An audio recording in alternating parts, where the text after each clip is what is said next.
Now tap him to lock the weight in his hip. Lock it, lock it, lock it, lock it, lock it, lock it, lock it, lock it. There it is. Feel that? Tell me, boy. We want that weight. Yep. Yep. Yay, yay, yay, yay. Amazing. Yep, yep, yep, yep, yep. And when you pass that weight from a sitting hip to a sitting hip, those are your Piaffe steps.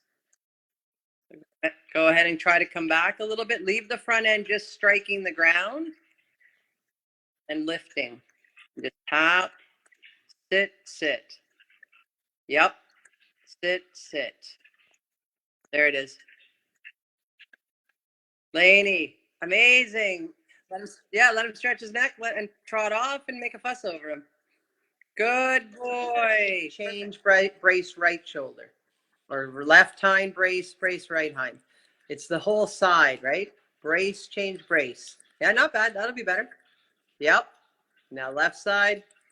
Yes. Tell him good boy. Fantastic, Lainey. And then feet down. Practice the halt. Again. Yeah. Tell him good boy. Long.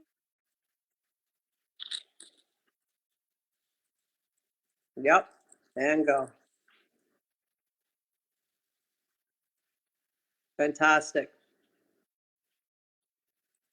So go against the knee roll a bit. Tap his hip up. Lock, lock. And then forward again. Tell him good boy, huh? Like it's an actual real transition from extension to collection at the letter. There's no mistaking it. You're not fate. Amazing, amazing, amazing, amazing. Yeah, just tap his hip up. That he lands on that leg, sits on his own leg. You got it. You got it. You got it. You got it. I love it. Right? So sitting is his hip sitting on his own leg. It's not you holding everything like a kangaroo on his leg, right?